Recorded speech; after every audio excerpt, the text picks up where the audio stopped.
Sortie pédagogique, ou l'art d'éduquer sur le terrain.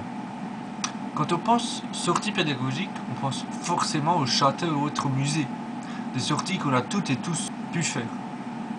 À l'époque, les sorties pédagogiques arboraient un gros problème, à savoir l'égalité, qui n'était pas du tout de mise.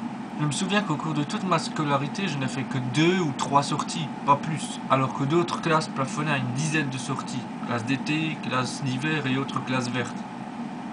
Ce n'était pas très juste, certes, mais ce n'était pas trop grave au final. Mais ces dernières années, un autre problème survient. Qu'est-ce qui est pédagogie? La visite des châteaux est assurément pédagogique, puisqu'intimement liée à l'histoire de France. Idem pour les musées, qui offrent des tableaux, sculptures ou autres, consacrés à une période précise, toujours pour le programme d'histoire généralement. La visite du camp d'Austerlitz est tout aussi une visite pédagogique, illustrant la période du génocide de la Seconde Guerre mondiale. Mais que se passe-t-il si le programme change? Eh bien, les sorties pédagogiques changent aussi.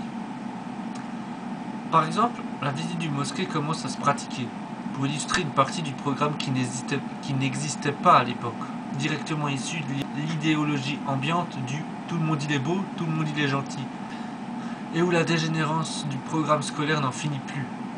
Il est évoqué qu'on puisse apprendre aux enfants le relativisme sexuel, par exemple.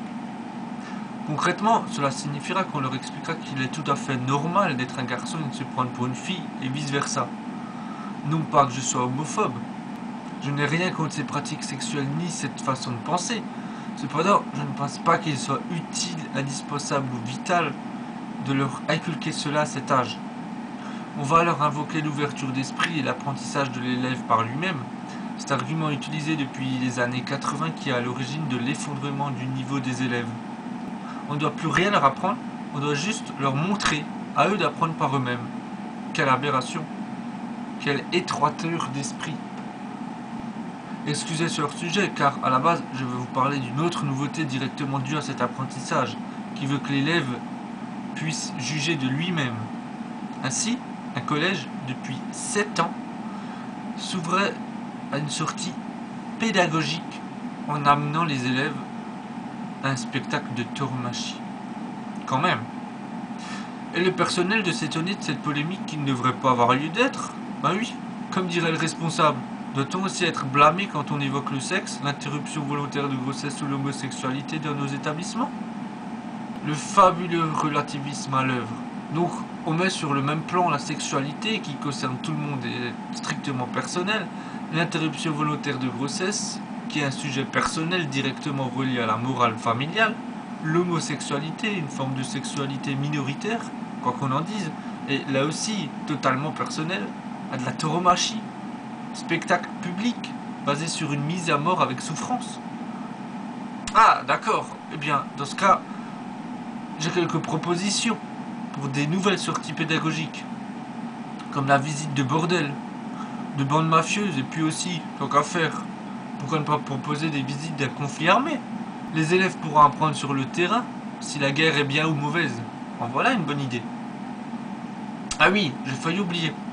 Depuis l'année dernière, la tauromachie fait officiellement partie de notre patrimoine culturel.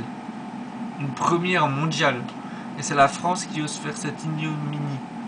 Parce que, il faut le savoir, d'après nos textes de loi, la corrida est interdite.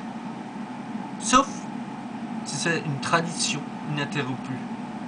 Et juste avec ça, une soixantaine de villes sur plus de 10 000 que compte la France, paf, la tauromachie devient patrimoine culturel.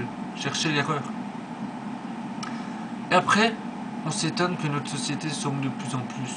Quand on montre aux enfants la tauromachie, quand on leur inculque le relativisme sexuel, quand on leur ramène des chasseurs qui leur expliquent comment ils gèrent la nature. La moralité, c'est que quand ça concerne l'environnement, la nature, la faune, la flore, le relativisme est de mise. Le changement climatique. Mais si vous n'y croyez pas, c'est bien, on va vous inviter sur un plateau de télévision. La fonte des glaciers, mais ce sont des conneries. La tauromachie, les enfants doivent le découvrir pour s'en faire une idée. Avec l'argent de l'État, entre parenthèses, donc le nôtre. A l'opposé, quand un lobby est de la partie, verrouillement total du sujet. Le nucléaire, pas de souci. C'est l'énergie la plus propre. Les produits chimiques de notre alimentation. Mais c'est grâce à eux qu'on va pouvoir nourrir le monde.